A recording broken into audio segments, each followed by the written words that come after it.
Apa yang terjadi jika sebuah gunung meledak dengan kekuatan 13.000 kali lebih dahsyat dari bom atom Hiroshima? Ini bukan skenario film fiksi ilmiah, tapi kenyataan pahit yang terjadi pada 27 Agustus tahun 1883 di Selat Sunda, Indonesia. Hari itu, dunia menyaksikan salah satu bencana alam paling mengerikan dalam sejarah, letusan Gunung Krakatau. Suara ledakannya begitu memekakan telinga, bahkan terdengar hingga ke Perth, Australia, yang jaraknya lebih dari 3.000 km. Bayangkan, orang-orang di sana mengira itu adalah suara tembakan meriam dari kapal yang sedang dalam bahaya. Di Rodrigues, sebuah pulau dekat Afrika yang jaraknya hampir 5.000 km, suaranya masih terdengar seperti dentuman senjata berat dari kejauhan. Ini adalah suara paling keras yang pernah tercatat dalam sejarah manusia modern.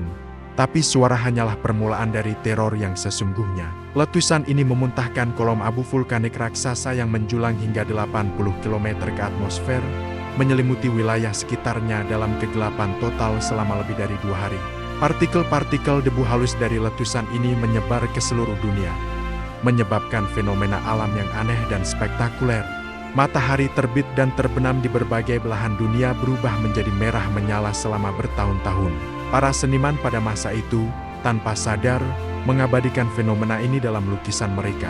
Salah satu yang paling terkenal adalah lukisan The Scream karya Edvard Munch. Langit merah darah yang menjadi latar belakang ikonik lukisan itu diyakini terinspirasi oleh pemandangan senja pasca letusan Krakatau yang terlihat hingga ke Norwegia. Dunia, secara harfiah, diwarnai oleh amarah Krakatau.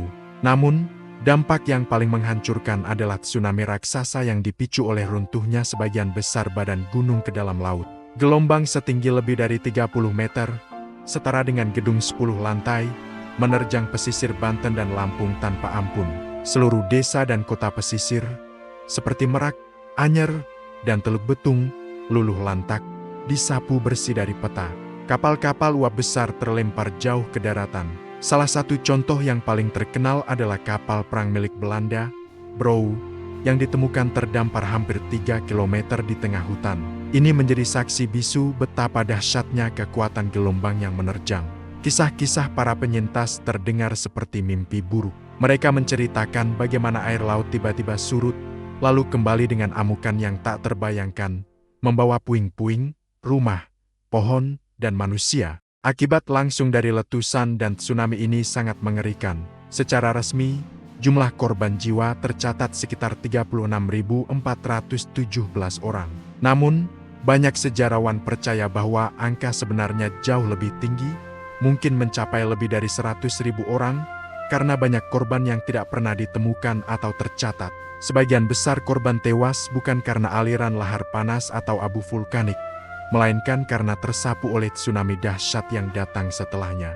Letusan ini tidak hanya meninggalkan luka mendalam bagi Indonesia, tetapi juga mengubah iklim global. Abu vulkanik yang melayang di stratosfer berfungsi seperti tabir surya raksasa, memantulkan sinar matahari kembali ke angkasa. Akibatnya, suhu rata-rata global turun sekitar 1,2 derajat Celcius selama 5 tahun berikutnya. Perubahan iklim mendadak ini menyebabkan gagal panen di berbagai negara, memicu kelaparan dan kesulitan ekonomi di tempat-tempat yang jauh dari Indonesia. Musim dingin menjadi lebih ekstrem, dan pola cuaca di seluruh dunia menjadi kacau.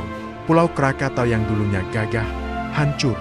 2/3 dari pulau itu lenyap, meninggalkan kaldera besar di bawah laut. Namun, dari kehancuran itu, kehidupan baru mulai muncul.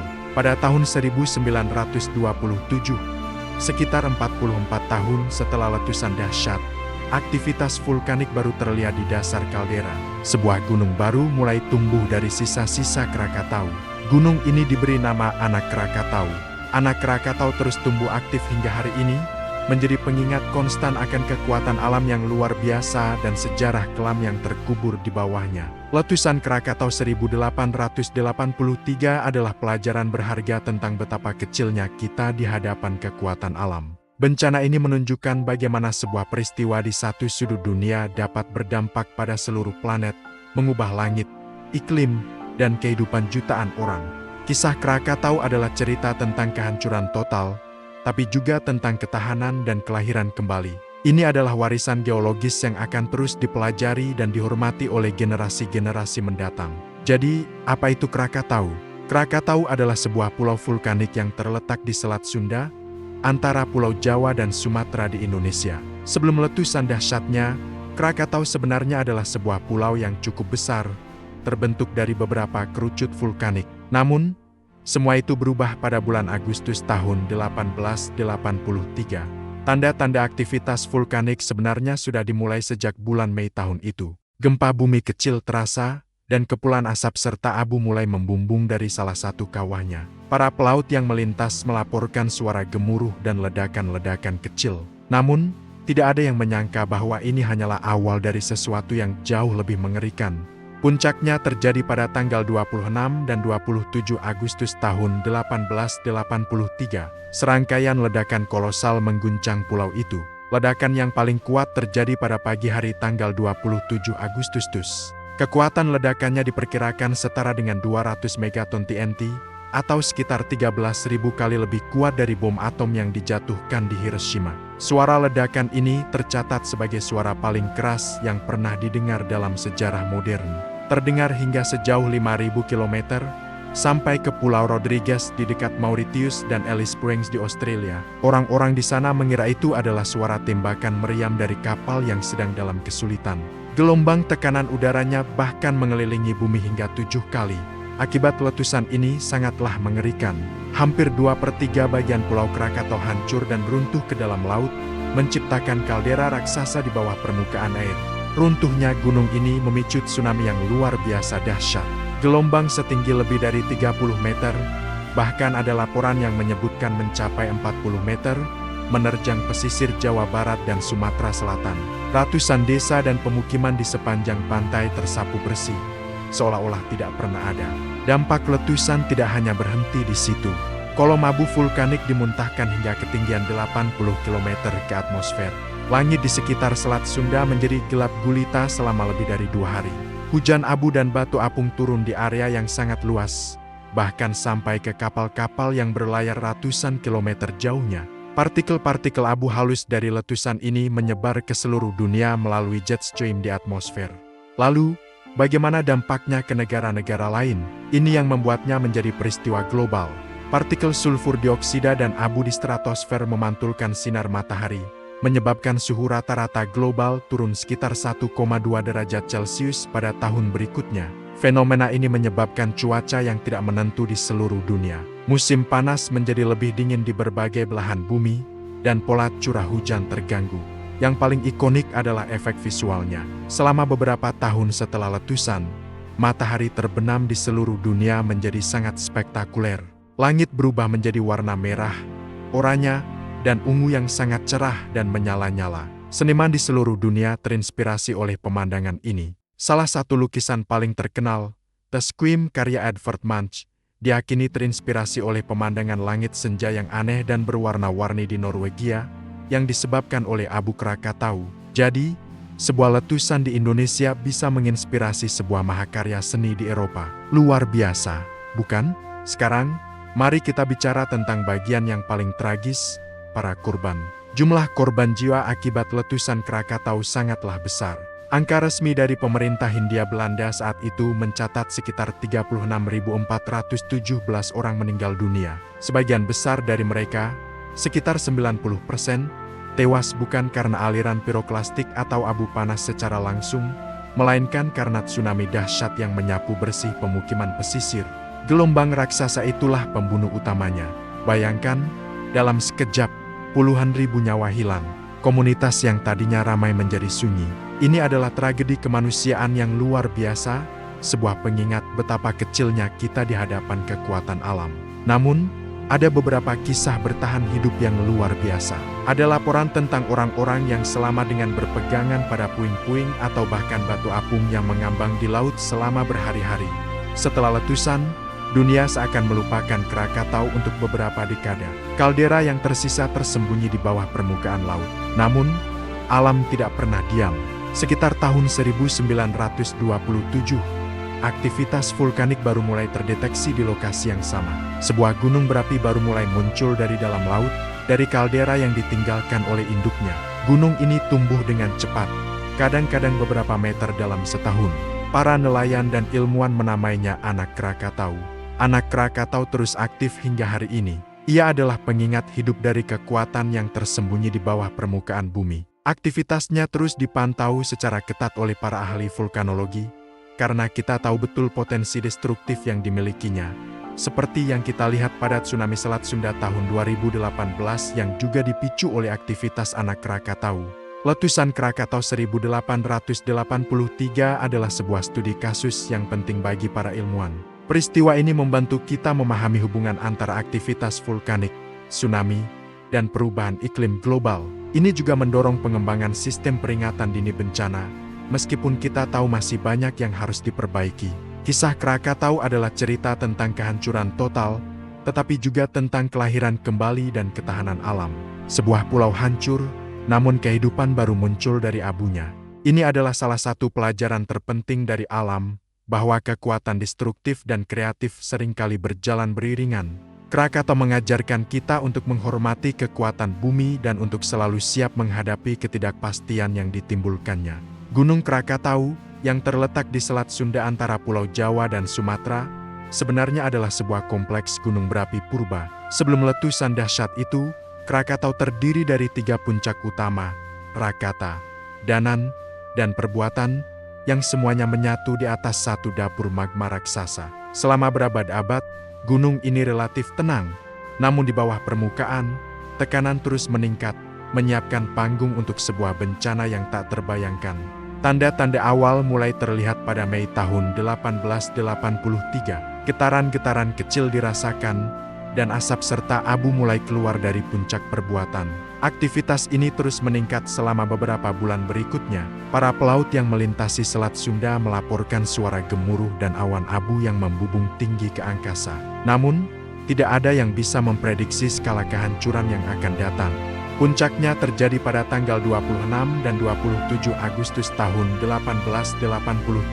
Minggu sore, tanggal 26 Agustus, serangkaian ledakan besar dimulai. Ledakan ini terdengar hingga Batavia, sekarang Jakarta, yang berjarak sekitar 160 km. Langit menjadi gelap gulita oleh abu vulkanik, dan hujan batu apung mulai turun, menutupi lautan di sekitarnya. Ini baru permulaan.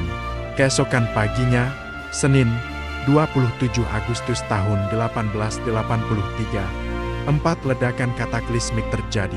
Ledakan ketiga, yang terjadi sekitar pukul 10 pagi waktu setempat, adalah yang paling kuat. Suaranya tercatat sebagai suara paling keras yang pernah didengar dalam sejarah modern. Ledakan ini terdengar hingga Perth di Australia, yang berjarak lebih dari 3.000 km, dan bahkan sampai ke Pulau Rodrigues di dekat Afrika, yang jaraknya hampir 5.000 km. Bayangkan betapa kuatnya ledakan itu. Diperkirakan, jika kamu berdiri di Jakarta saat itu, suaranya akan setara dengan suara tembakan meriam tepat di sebelah telingamu. Kekuatan ledakan ini diperkirakan setara dengan 13.000 kali bom atom yang menghancurkan Hiroshima. Energi yang dilepaskan menciptakan gelombang kejut atmosfer yang mengelilingi bumi hingga 7 kali. Lebih dari 2/3 Pulau Krakatau, termasuk puncak Danan dan Perbuatan, hancur dan runtuh ke dalam kaldera di bawah laut. Yang tersisa hanyalah sebagian dari puncak Rakata. Akibat dari letusan ini sangat mengerikan. Runtuhnya gunung ke laut memicu serangkaian tsunami raksasa. Gelombang setinggi lebih dari 30 meter, bahkan ada yang melaporkan hingga 40 meter, menyapu pesisir Banten di Jawa dan Lampung di Sumatera. Seluruh desa dan kota di pesisir hancur lebur, tersapu bersih oleh kekuatan air. Ratusan kapal, dari perahu nelayan kecil hingga kapal uap besar milik Eropa, terlempar jauh ke daratan. Salah satu kapal perang Belanda, Brouw, bahkan ditemukan terdampar hampir 3 km di dalam hutan. Selain tsunami, awan panas atau yang kita kenal sebagai pyroclastic flow juga menjadi pembunuh utama. Awan super panas yang berisi gas, abu, dan bebatuan ini meluncur melintasi permukaan laut dengan kecepatan tinggi. Awan panas ini bahkan berhasil mencapai pesisir Sumatera yang berjarak 40 km, membakar apapun yang dilewatinya. Ini adalah fenomena yang sangat langka dan mematikan. Dampaknya tidak berhenti di Indonesia.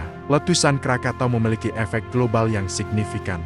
Sejumlah besar abu vulkanik dan gas sulfur dioksida terlempar hingga ke lapisan stratosfer, menyebar ke seluruh dunia.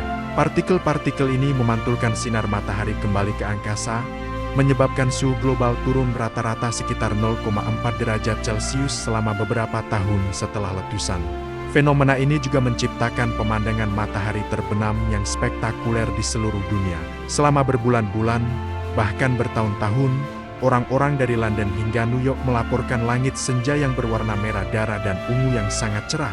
Saking anehnya, di beberapa kota di Amerika Serikat, pemadam kebakaran sampai dipanggil karena warga mengira ada kebakaran besar di kejauhan.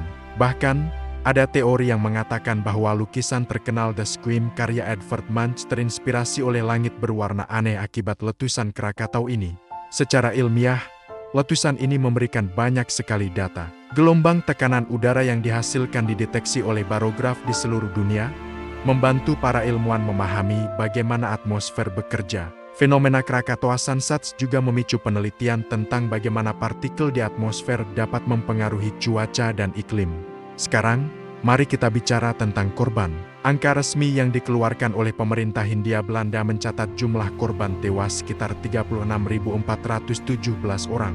Namun, banyak sejarawan percaya bahwa angka sebenarnya jauh lebih tinggi, mungkin mencapai lebih dari 100.000 orang.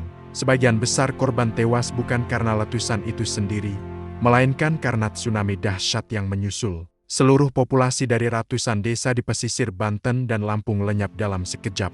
Sulit untuk membayangkan kengerian yang mereka alami. Air bah raksasa datang tanpa peringatan di tengah malam atau pagi buta, menghancurkan rumah dan menyeret orang-orang ke laut. Cerita dari para penyintas sangat memilukan. Mereka yang berhasil selamat biasanya karena berada di dataran yang lebih tinggi atau berhasil berpegangan pada puing-puing.